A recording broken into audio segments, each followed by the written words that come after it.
There's a question about the hypothetical profiles that you used in relating to the material. Tell us a little bit about how that worked, Alex. I mean, how did you incorporate it? Where did you get the idea? Oh, well, we got the idea. I'm let Alex take it, but we got the idea from working on it together of how it would be best to get the material across. And we agreed, as Alex has already said, that she didn't want it to just be a money book. And I said, well, I didn't want others to go through my experience because I resisted.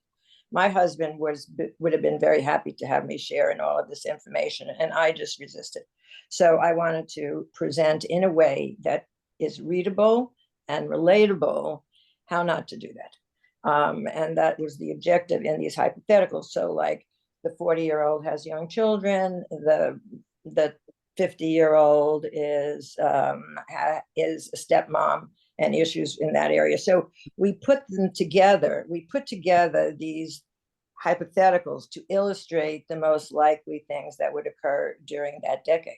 One of the most amazing things that I've seen is that you've got huge fans that have said, I thought, the fifth book was awesome, but the sixth book is even better.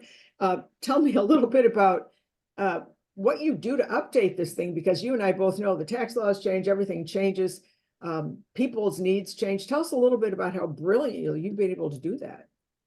Well, you almost have to. I mean, part of the reason we had the first edition, added on to was because of tax law and market changes and investment changes. As we all know, the arena is a lot different than it was 30 years ago. And but we also did the human part of it. For instance, internet dating was nothing 30 years ago, and of course now it's part of everybody's life.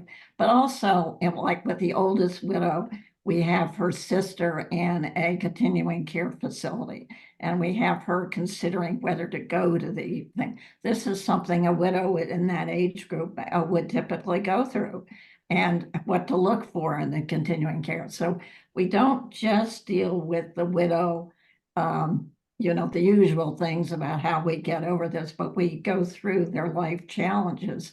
The woman who is a stepmom doesn't really get on with her stepchildren, and she has a brother who doesn't help her, and she has a mother who needs help.